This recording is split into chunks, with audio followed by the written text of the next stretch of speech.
Welcome to Cheater Confessions. Let's get started with today's story. My name's Stanley. The night I thought everything was finally falling into place started like any other Friday. Months of saving, planning, worrying about getting everything right. It all led to this one night. I was ready to propose to Julia. We'd been together a little over 2 years. From the start, things just clicked between us. She was sharp, funny, and grounded in a way that made me think I could build a real life with her. I never second-guessed that once. I wanted the proposal to feel like us. Simple, real, solid. It had to be special but not flashy. I chose Matteo's, the Italian restaurant where we had our first real date. Cozy, quiet, tucked away, just like us. I got Marcus, my best friend, to help book the private room. Julia's cousin Haley offered to decorate a little. Candles, some flowers, nothing over the top. The ring was sitting heavy in my jacket pocket as we got ready to leave. A plain silver band with a single diamond. Clean, timeless. The kind of thing she always said she loved. We left the apartment just before 8. Julia came down the stairs in a green dress I'd never seen before. She smiled at me, and for a second, I forgot every worry. She still did that to me. Made everything else shut off. We talked a little on the way over, but something was off. She kept checking her phone. Quick glances, fingers typing fast and sliding the screen away when she saw me looking. I asked, "Everything good?" She tucked her hair behind her ear and smiled too quickly. "Yeah, just work being annoying. Nothing big." I believed her. Or maybe I wanted to believe her. We pulled up to the restaurant. I texted Marcus, "We're here." He texted back, "Everything's ready." I touched the box in my pocket again. My heart was steady. My hands, for once, weren't shaking. This was it. The night my life would change forever. And it did, just not the way I expected. We walked into Matteo's and the place was dimly lit, just like I asked. Soft music played. The candles flickered. The private room was ready. Marcus and Haley were tucked out of sight, hiding behind one of the partition walls, waiting for the signal. Julia looked around, smiling a little.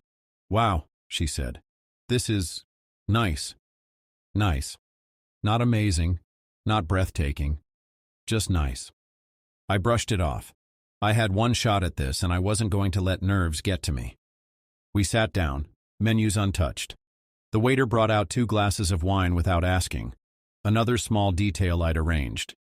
Julia's phone buzzed against the table. She snatched it up quickly. Too quickly. I caught the name on the screen before she flipped it over. Lucas. Not Mom or Haley or even one of her co-workers. Just Lucas. "Everything okay?" I asked, trying to keep it light. She laughed, but it sounded tight. "Oh, it's just Lucas from my running club. He's probably asking about weekend plans. No big deal." I nodded slowly. Maybe it was nothing. Maybe I was just being paranoid. But something in my gut twisted hard. Then Marcus texted me. "Ready?" I texted back. "1 sec." Julia kept talking about some show she started watching, but her eyes kept flickering down to her phone every few seconds. Her mind wasn't here. I could have stopped everything right then. Waited. Asked her directly. Instead, I took a deep breath, got up from my seat and pulled the ring box from my pocket. Julia's eyes widened. She blinked fast like she was processing what was happening. I got down on one knee. "Julia Martin, I love you more than I can explain. Will you marry me?" For a second, everything went completely still. Even the soft music seemed to disappear. Her hands flew to her mouth. Tears welled in her eyes. She nodded, fast, almost frantic. "Yes," she whispered. "Yes, Stanley." Marcus and Haley clapped quietly from the corner. Haley wiped her eyes. Marcus gave me a thumbs up. I kissed her hand, slid the ring onto her finger, and for a second, I felt like I could breathe again. But under the table, her phone buzzed again, and I wasn't fast enough to miss the new message lighting up her screen. "Miss you. Can't wait to see you." I didn't react, not right away. I slipped back into my chair, heart hammering in my chest, mind spinning. Julia wiped her tears and laughed nervously, flashing the ring toward Haley. Across the room, Marcus and Haley looked on, smiling like everything was perfect. Except I wasn't really there anymore. I was watching it all from a distance, like it was happening to someone else. She tucked her phone away, caught me looking, and smiled a little too wide. "You okay?" she asked, almost like she already knew I wasn't. "Yeah," I said. My voice didn't even sound like mine. Dinner went on. Plates came and went. Toasts were made. I heard Marcus say something about planning the bachelor party, and Haley talked about dress shopping. Julia kept glancing at her phone under the table. She wasn't even hiding it now. When dessert came, she leaned in close, kissed my cheek, and said, "Be right back, babe. Just need a second." I watched her disappear toward the back hallway. Marcus leaned over. "Man, you crushed it," he said, grinning. "She looked so happy." I nodded, but it felt mechanical. I waited 30 seconds, then stood up, followed her. I found her by the back door, standing half in shadow, phone pressed tight to her ear. "I can't talk long, Lucas," she was saying, her voice low and urgent. "He proposed." I said yes. "I know. It's crazy." "No. I didn't tell him about us. He still thinks everything's fine. Just give me a little time, okay? I'll figure it out." A beat of silence. Then her voice dropped even lower, softer, almost tender. "I miss you too. I can't wait to see you later." My stomach twisted. I stepped forward, making the floor creak under my shoes. Julia spun around. The color drained from her face when she saw me standing there. "Stanley," she started, stuffing her phone into her purse like a kid caught stealing. I held up a hand. Didn't want to hear the lies yet. "Who's Lucas?" I asked, my voice sharp but steady. She opened her mouth, closed it, swallowed. "Stanley, it's not what you think," she said quickly. It's complicated." I stared at her, waiting. She stepped closer, reaching for me. "Please, let's just go back inside. We can talk about this later." Later. Always later. I took a long breath. My hands didn't shake. My voice didn't break. "We're done here," I said quietly.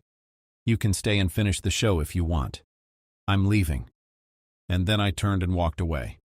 Julia ran after me, her heels clicking hard against the tile.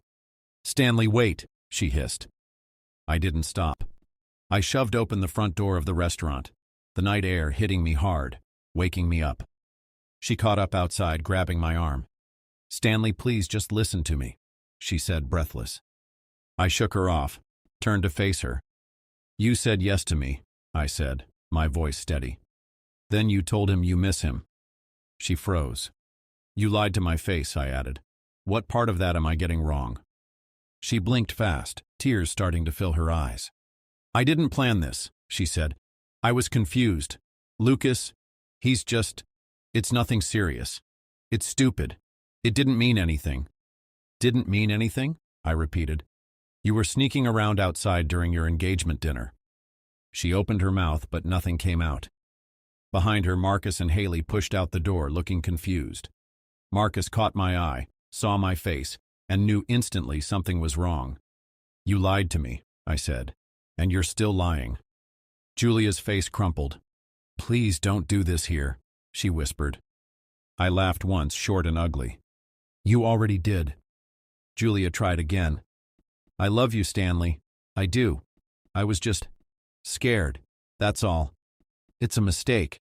I can fix it." "You don't fix love with backup plans," I said, stepping back. For a second, nobody moved. The street was dead quiet except for our breathing. I pulled the empty ring box out of my pocket, the one I'd carried around for months, the one that used to mean forever. I pressed it into her hand. "Here," I said.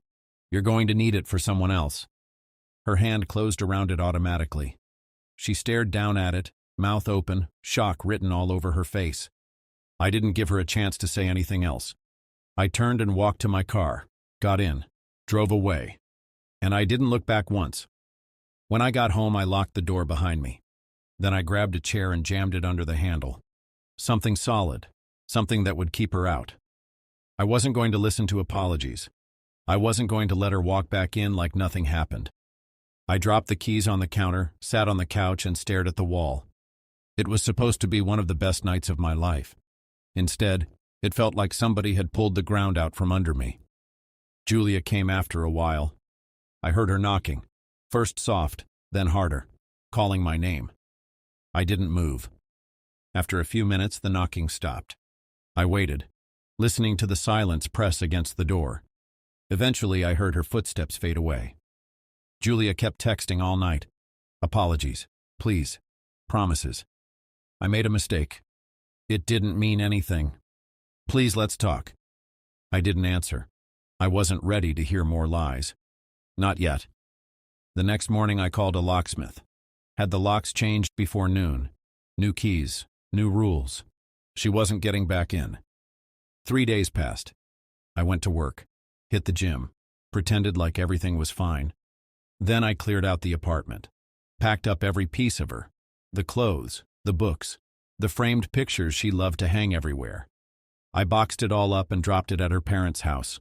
No note, no warning, just a clean cut. Julia kept trying, calling, texting, even showing up at my office once. I didn't give her the satisfaction of a response. I thought that would be the end of it. I was wrong.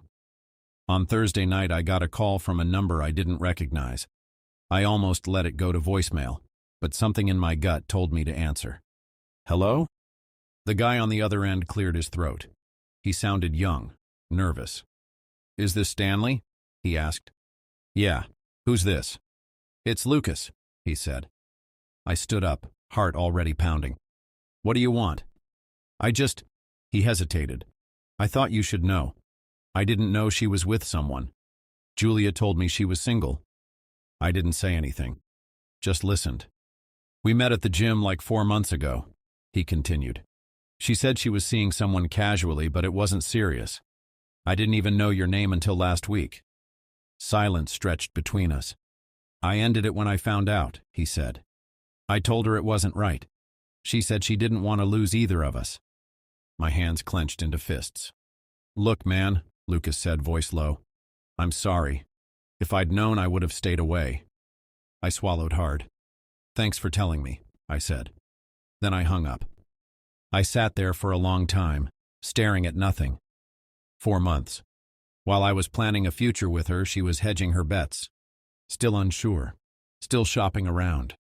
I thought about all the nights she said she was working late. All the weekends she said she needed me time. The signs had been there. I just hadn't wanted to see them. And now there was no more pretending. No more excuses. No more maybes. I finally knew exactly who Julia was. And it wasn't the woman I thought I loved. 2 days after Lucas called, Julia showed up at my apartment. I heard the knock and didn't move. Thought about ignoring it. But then I thought, no, better to end it properly. I opened the door. Julia stood there, no makeup, hoodie and jeans, looking smaller than I remembered. Her eyes were red like she hadn't slept. Stanley, she said, voice hoarse. Can we talk? I leaned against the doorframe, crossed my arms. Talk, I said. She swallowed hard. I messed up. I know I did. But you have to believe me. I never wanted to hurt you. I was scared. I didn't know if I was ready, and Lucas was just a distraction. I didn't say anything. She kept going, words spilling out faster. When you proposed, I realized how much I loved you. I panicked because I thought I didn't deserve it. But I do love you. I do. I studied her. 2 weeks ago, I would have fallen for every word. Now I just saw a woman desperate not to lose something she thought she had locked down. You don't love me, I said calmly. You loved having options. Tears welled up again. She reached for my hand. I stepped back. I'm not your backup plan, Julia, I said. I'm not the guy you settle for because the other one didn't work out. She shook her head. You're not. You're the one I want. You had months to figure that out, I said. You didn't. She wiped her face, breathing hard, scrambling for something else to say. I looked at her, really looked, and felt nothing. No anger, no heartbreak, just a clean, sharp certainty. We're done, I said. Take care of yourself. I stepped back inside and closed the door. She didn't knock again. I watched her disappear down the street, and for the first time it didn't hurt. It was strange, how fast you can erase someone when you realize they never really saw you in the first place. Marcus kept checking in. Haley texted once to say she was sorry for what happened. I appreciated it, But I didn't need apologies. I needed space. So I gave it to myself. Work got easier. Sleep came back. I started running again. Picked up old hobbies I'd let slide when I was too busy planning a life with someone else. One night, I was out with some friends, laughing harder than I had in months, when my phone buzzed. Julia. One message. Can we talk? I stared at it for a second. Not because I was tempted. I wasn't. I smiled, blocked her number, put the phone back in my pocket. And that was it. No drama, no second chances, no long emotional monologues. Just done. The funny thing is, when you're in it, betrayal feels like it'll crush you, like you'll never get past it. But the truth is, betrayal's a gift. It strips away every lie you're telling yourself. It shows you exactly who someone is and who you are without them. If she hadn't shown me her true self, I would have spent years building a life on quicksand. Now I'm building something real, something just for me. And that's the life I should have been fighting for all along. Thank you for watching.